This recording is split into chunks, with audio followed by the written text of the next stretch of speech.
All right, all right. You guys ready for something entirely different? We're going to talk about energy. Just kidding. All right, so who's heard of AI before? Anybody know how to use it? ChatGPT doesn't count. All right, well today we're going to talk a little bit about one layer higher than most of the conversations have been here so far that I've seen here, which have been awesome to see this part of the industry. I actually don't have anything to sell you here today. Helios works behind the scenes. We're hired by a lot of financial advisors, hedge funds, asset managers. A lot of products you see on TV are actually our data research and analytics that we do. But here we're today with Onyx Bridge, which is a great RA advisory practice. We'll talk a little bit about here. And what they wanted to really share with this group is the value of time, for lack of a better way of saying it. Most of you out here are do-it-yourself investors in a certain sense. Some of you have a hybrid of doing it yourself and working with advisors. Others of you might even be advisors. And so this conversation could resonate with quite a few folks. We're going to take it up a level, talk a little bit about portfolio construction and what we know to work. When we run the AI on our end, it's been a massive couple of years for us. We write our own code in-house. We use all the tools that are available as well. And today we're going to focus a little bit more on just what it actually means to you, what we've learned.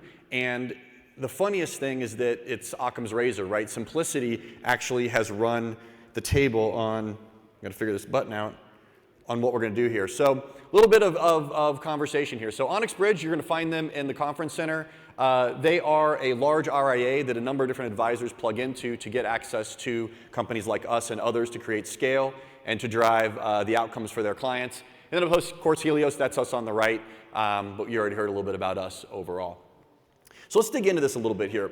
We've got a problem, and that problem actually exists out here amongst all of you. Nobody's going to admit it, but we have a big one. And the industry of moving everyone towards retirement, right? The idea of financial advice has been trying to tackle this for a long time. It starts at the top at that 18% of retirees say they are very confident when they reach retirement that they've saved enough, so they hit their goals. The other side of the problem is that 40% of retirees, give or take, are dependent on Social Security for at least half of their income.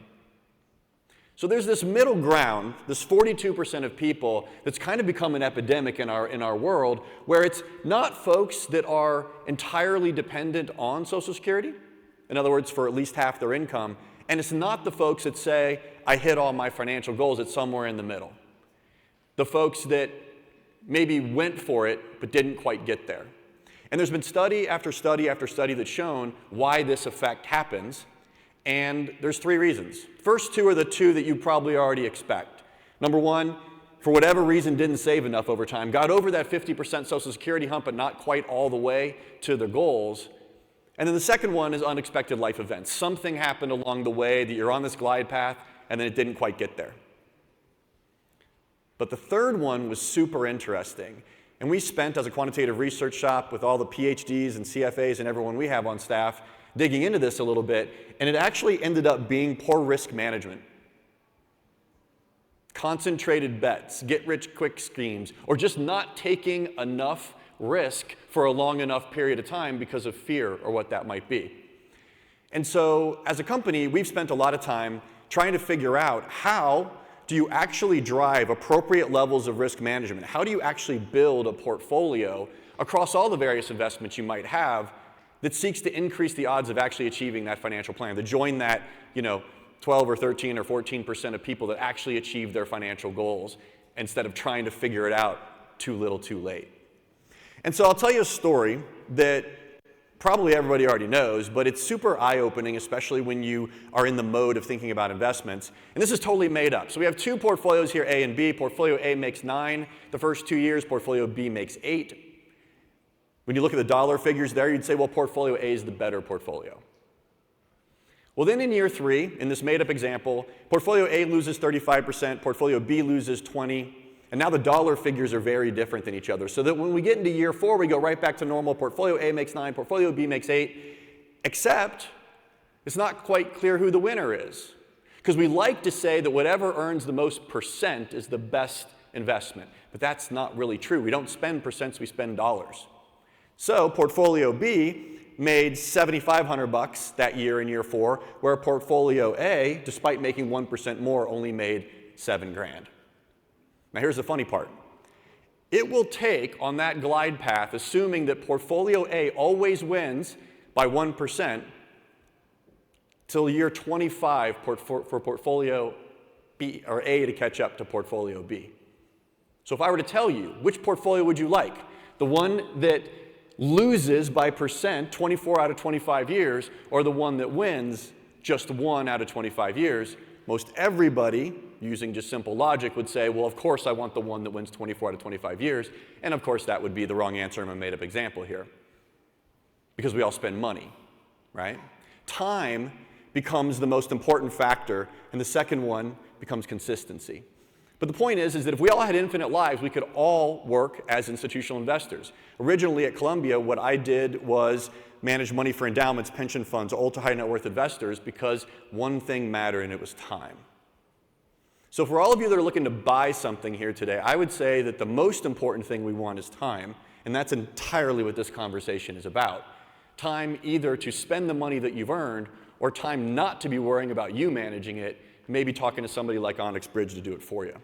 But the point is that we have this function of risk management being overlooked. Now, when we go through all the different studies, taking massive amounts of AI computing power to take all the studies that have ever been written about behavioral finance all at one time to figure out the pattern, one thing became incredibly clear, and that is that the most attractive way to create wealth in terms of stress, time, and outcome looks something like this on the screen, where you have this inline growth, maybe ahead, maybe below of markets, risk mitigation on the downside to create a comfort level when things aren't going quite the way we want them to, and then let that ride over and over and over again. If you want to talk about the frontier of AI, what's really happening behind the scenes, the work that we're doing for massive companies, it's not about how do you make 100% in a year, it's how do you consistently make 8 every year. That's the forefront of AI. It's not all the secrets. Trust me when I tell you there are no more secrets. By the time you hear about any of it, it ain't a secret anymore. That's just the raging truth that we exist with, right? So it's all about what's right for you and how do you get as much time as you can. What we've learned going back through, again, putting AI to work for you, not making you do it, but what is it doing for you, is there are effectively 3 distinct phases in which markets and essentially asset values behave in. We call them push, preserve, and protect. I won't bore you because of time with all of the words here, but I think you get the idea, right? Think about it this way. How would you want your portfolio to behave if you were driving a car, right? You have certain conditions, you're going to step on the gas, go for it a little bit more. Certain conditions where you're probably going to obey the speed limit, maybe a little bit rainy. And then, of course, others where you're going to be looking at that icy bridge and saying, I'm going to slow way down here, even if that means that I don't get to my destination exactly on time. I can make up ground somewhere else, right? So this concept is what we've learned over the years is actually the most comfortable way to compound most efficiently. And so if you think about layering those two concepts together, you're starting to get to the heartbeat of how simple and yet complex the world of AI is tackling one very simple thing: portfolio growth and compound rates. Does that make sense, kind of? Now, because of the size of this topic, we've actually split this into multiple presentations just like everyone else has. And so at our breakout a little bit later on today, we're going to dig in a little deeper into the one question is, well, Chris, it sounds great to grow with markets, and it sounds great to mitigate risk, but how exactly can you do it? And the answer is where the complexity starts to get pretty deep. It doesn't come down to one thing that you do. It comes down to multiple layers of smart and diligent and consistent decisions that exist at every layer of the portfolio structure. So when you think about how we see risk management over time, what we've learned is there's not one simple calculation that can be done. And I'm going to show you a few of them, an entire library of algorithms. I'll tell you where we sit on things right now, just to give you guys a little bit of meat in a presentation.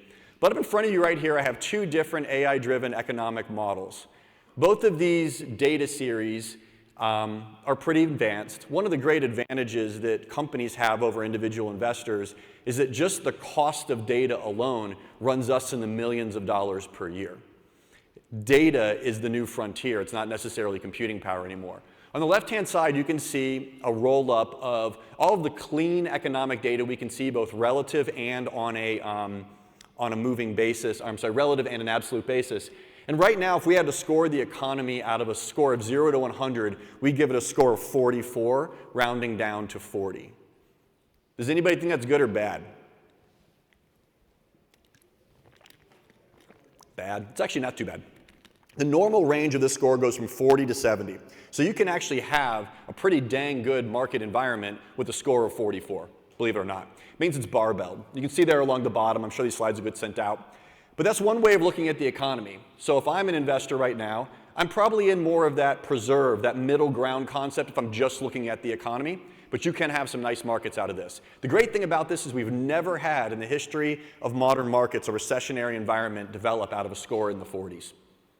So if you're concerned about a recession right now, low odds. On the right-hand side, you can see a more absolute AI-driven version of the economy.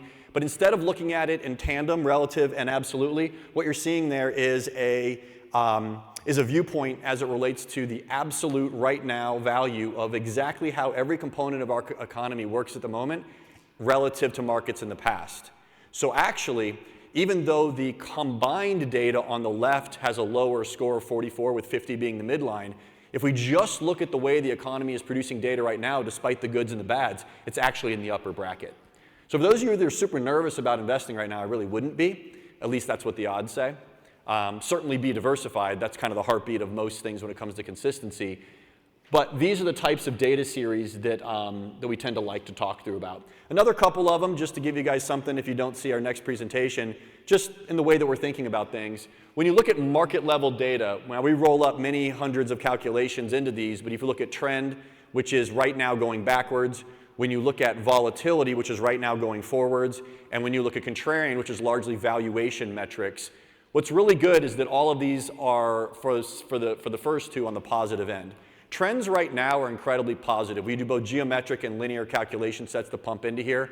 And right now, that 10% number on the left-hand side means that it would be okay, mathematically speaking, for the markets to fully correct at this point, and you'd still be on trend. How weird is that to say? Weird, huh? In the middle one there, it says that right now we have volatility indications that have risen. If you look at the middle chart on the right-hand side, you can see the volatility's gotten pretty choppy there, and it's at a different regime level than the previous 6 months before it, but it's still in the normal zone. In other words, despite what's going on with policy, despite what's going on with geopolitical conflict, despite what we've seen in the AI disruption with DeepSeek, despite what we've seen with the Fed talking a little bit more hawkish since the middle part of December, volatility calculations in the future are still pretty dang low. In other words, the market is not afraid of what's happening right now.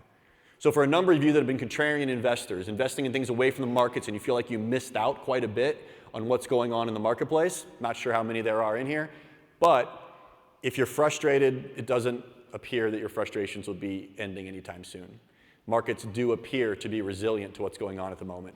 And if you are someone who does care about valuations, when you look at that right-hand chart, we would agree with you. Since the middle part of last year, markets have been a tiny bit frothy, but not too bad at all. Valuations are up there. There's an old joke. It says that markets can remain, I'm forgetting the word. Markets can remain, what's the quote? Irrational longer than you can remain solvent. That's the word.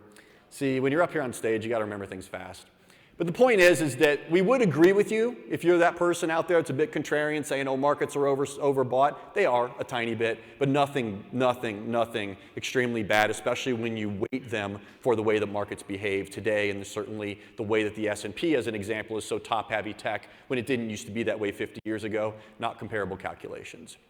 So overall, these are some very, very large and massive data sets that we bring in to inform ourselves and how to think about layering risk to create consistency in portfolio development so that you have the opportunity to enjoy your wealth, to get out there and do the things instead of sitting behind your computer trying to find the next big thing. Certainly do that if you want, but the folks over there at Onyx Bridge are willing to talk to you about essentially 4 different phases of the way that they think about running money.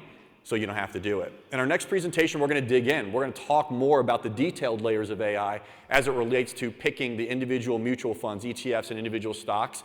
Not about how they've done, but how do we know if they're going to keep doing well going into the future? Of course, we don't have a crystal ball, but there's math that allows us to do it. Second phase is looking at strategies or models that aggregate multiple investments together to create consistency in an individual account. When you stitch all those accounts together, all those things that you're doing, you get a portfolio. Portfolios are about the magnitude, timing, and scale of how risk fluctuates between all of your different accounts. And then last but not least, how is AI enabling us to monitor how portfolios and all the individual accounts and strategies are working together to actually create that compound rate into the future? But most importantly, how, when you're underperforming, do you know it's okay? The biggest problem we found among investors before they kicked me off the stage here isn't so much the return function, it's the ability to deal with inevitable periods of underperformance. We talked about that part where we said they weren't taking enough risk or concentration risks were there. There's a huge phenomena of selling when things don't do well and buying when things do too well, and riding this glide path over and over again. I'm sure some of you, I see a few heads nodding, have experienced that. So what we're going to talk about in the next presentation coming up is going to be an unpacking of these elements here, how to think about them. If you're in the market for somebody to talk to like Onyx Bridge, great, but if you're not and you're still doing it on your own, which is totally awesome and fine, we'll give you a lot of different things to think about as far as how do I think about how I pick my investments, put them into a model, create my portfolio in total, and then monitor it over time. So these are the times I think that we have, one later on today, one tomorrow. And with that, I think I'm at my time. Excellent. Great. Thank you, Chris. Yep. Appreciate it. Thank you.